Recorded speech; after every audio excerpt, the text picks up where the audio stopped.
Hello, আসসালামু আলাইকুম। ফিরে আসলাম আরেকটা নতুন ভিডিও নিয়ে অনেকদিন পর।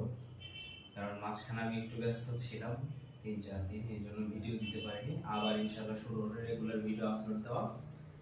যাই হোক, আজকে আমরা পড়বো ইনশাআল্লাহ যেখানে আমরা থেমে গিয়েছিলাম, তারপর থেকে পঞ্চম অধ্যায়ের আমরা এর আগে যৌগ গঠন শিখেছিলাম। এগুলো আজকে আমরা বন্ধন শিখবো, রাসায়নিক বন্ধন। তাহলে আমাদের আজকে টপিকের নাম হবে রাসায়নিক বন্ধন। তো একটা বিষয়, রাসায়নিক বন্ধন সাধারণত 3 ধরনের হয়। একটা হচ্ছে আয়নিক বন্ধন, একটা সমযোজী, একটা ধাতব বন্ধন। কেন? এখন এই যে এগুলো সংজ্ঞা, রাসায়নিক বন্ধন এগুলো মোটামুটি সংজ্ঞা বইয়ে আছে, এগুলো পড়িয়ে আমি আমার সময় নষ্ট করব না, তোমাদের সময় নষ্ট করব না। যদি কখনো বুঝতে অসুবিধা হয় তখন বলবে। তো আজকে আমরা রাসায়নিক বন্ধন যে 3টা বন্ধন তার ভিতরে আমরা শেখার চেষ্টা করব। একটা হচ্ছে আয়নিক বন্ধন, একটা হচ্ছে সমযোজী বন্ধন, আরেকটা হচ্ছে ধাতব বন্ধন। তো এখন এইটা নিয়ে আমি একটু সংক্ষেপে আলোচনা করব। আয়নিক বন্ধন, এখানে ধাতু প্লাস অধাতু এইটার ভিতরে বন্ধন গঠিত হবে। আর আরেকটা বিষয়, এখানে ইলেকট্রন আদান প্রদান হবে,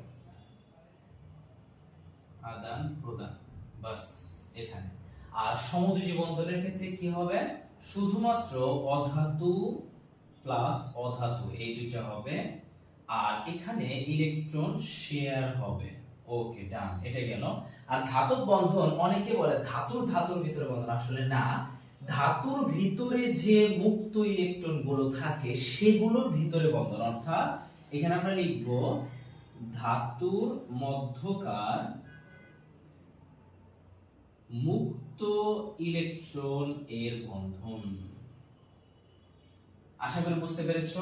অনেক জায়গায় আমি দেখেছি অনেকে এটা বর্ণনা করে, অনেক টিচার করে থাকেন। আমি তাদের উদ্দেশ্যে বলবো যে আসলে এভাবে না পড়িয়ে যে ধাতুর ধাতুর ভিতরে বন্ধন, এটা ভুল। ধাতুর ভিতরে যে ইলেকট্রন থাকে সেটার ভিতরে বন্ধনটা, এটা বলাটা উচিত। এটা স্টুডেন্টরা ভালো মতো ধরতে পারবে। যাই হোক, এখন আয়নিক বন্ধন যদি আমরা আসি, তাহলে আমি কি লিখেছি? ধাতু প্লাস অধাতু, ইলেকট্রন আদান প্রদান। তাহলে আমি একটা লিখলাম যে NaCl এর মধ্যকার বন্ধন দেখাও।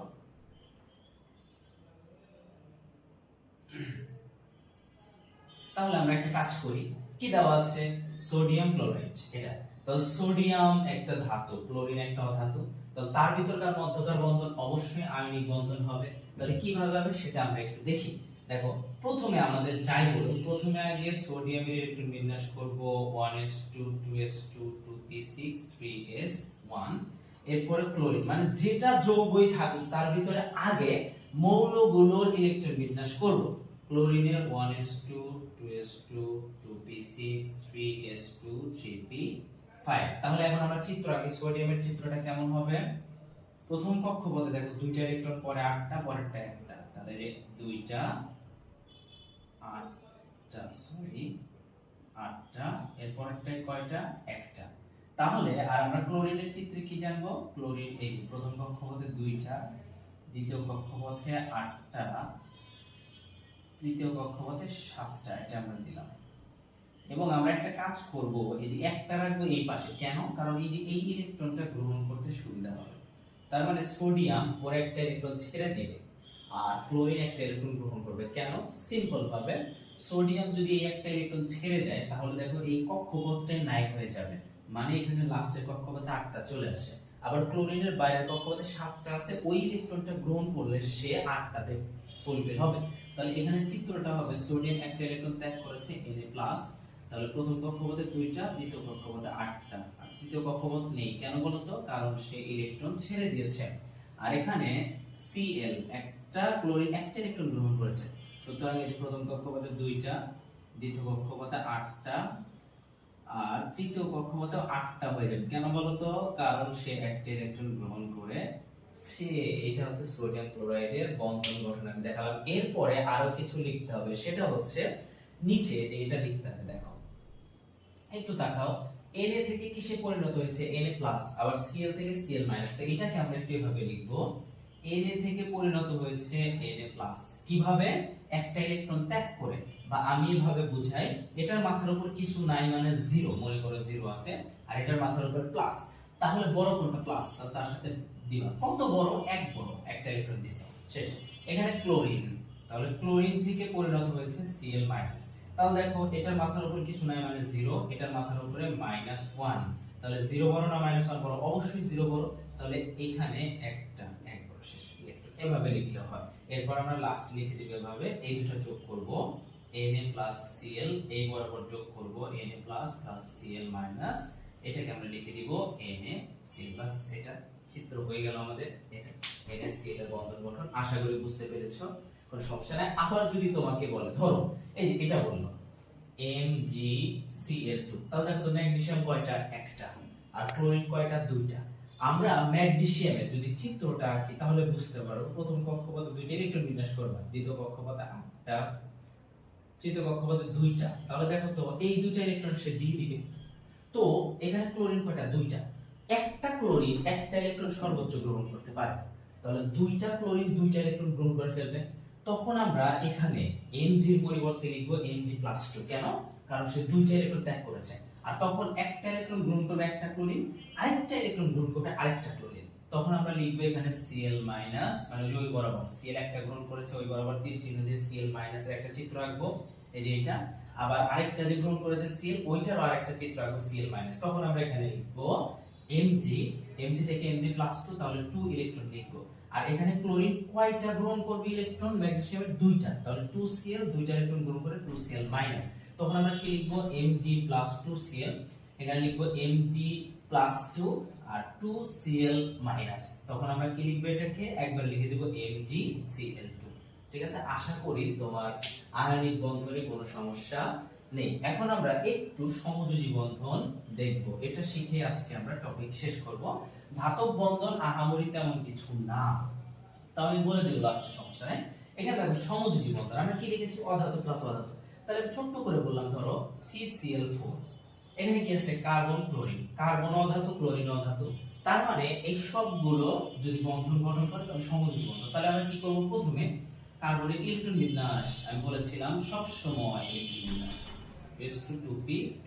এরপর ক্লোরিন, ক্লোরিন ইলেকট্রন বিন্যাস 1s2 2s2 2p6 3s2 3p5। বাস, এখন ইলেকট্রন বিন্যাস করো, সরি চিত্র আঁকো। কার্বনের চিত্র আঁকলে প্রথম কক্ষপথে 2টা, দ্বিতীয় কক্ষপথে 4টা, এই 4টা দিয়ে দিলাম।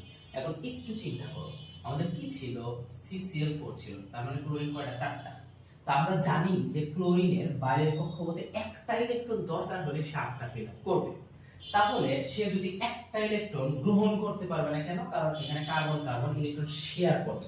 তার মানে এই একটা ইলেকট্রনের সাথে ওই যে ক্লোরিন যুক্ত হয়ে যাবে। ক্লোরিনের যে বাইরে একটা দরকার, একটা আমি ফিল আপ করলাম, বাইরে একটা আগে ফিল আপ করো, ফিল আপ করলাম। এরপর 2 নম্বর শক্তি স্তর, এরপর প্রথম শক্তি স্তর দিলাম আমি।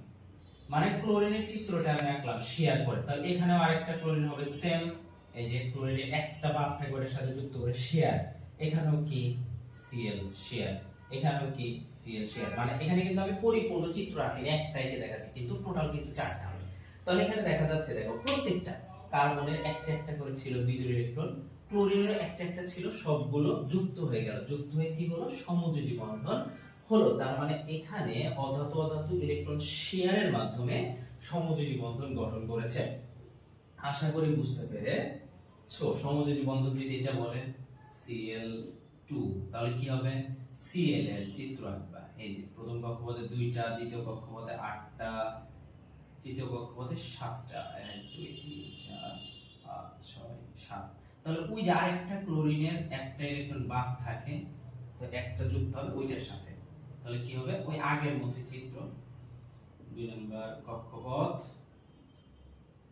এখানে Cl 1 নম্বর কক্ষপথ, বাস Cl2 হয়ে গেল। বুঝতে পেরেছো আশা করি? ঠিক আছে, সমযোজী বন্ধন আশা করি বুঝতে পেরেছো। এখন আমরা ধাতব বন্ধনে যাব। আমি কি লিখেছি দেখো তো, একটু রিডিং করো। ধাতুর মধ্যকার মুক্ত ইলেকট্রনের বন্ধন, অর্থাৎ তুমি যদি বলো Fe, এটা ধাতব বন্ধন গঠন করবে। কেন? কারণ এই ধাতুগুলোর ভিতরে মুক্ত ইলেকট্রন থাকে সব সময়। তার মানে ওই একটা মুক্ত ইলেকট্রন আরেকটা মুক্ত ইলেকট্রন 3D মডেল তৈরি করে। এইভাবে তারা একে অপরকে আকর্ষণ করে, যার কারণে তারা পরস্পর ধাতু থেকে ছুটে যায় না, ধাতব বন্ধনটা দৃঢ় হয়। তাহলে এখন আমরা কি শিখলাম? এখানে সিম্পল ভাবে আয়নিক বন্ধন ধাতু আর অধাতু, ইলেকট্রন কেউ দান করবে কেউ ত্যাগ করবে, সিম্পল। আর সমযোজী বন্ধনে অধাতু অধাতু থাকবে, অর্থাৎ দুইটা ইলেকট্রন শেয়ার করবে। আর ধাতব বন্ধনের কি ক্ষেত্রে কি হবে? যে কোনো ধাতু তুমি যদি ওইটার ভিতরে মুক্ত ইলেকট্রন আছে, তো ওই মুক্ত ইলেকট্রন গুলো পরস্পরের সাথে 3D মডেল তৈরি করার মাধ্যমে বন্ধন গঠন করবে, ধাতব বন্ধন। তো আশা করি তোমার বন্ধন ইনশাআল্লাহ শেষ। এরপরের দিন আমরা একটা গুরুত্বপূর্ণ, একটা না 2-3টা প্রশ্ন গুরুত্বপূর্ণ ইনশাআল্লাহ দেখার চেষ্টা করব। তো আজকের মতো এতটুকুই। আল্লাহ হাফেজ, ভালো থেকো, সুস্থ থেকো।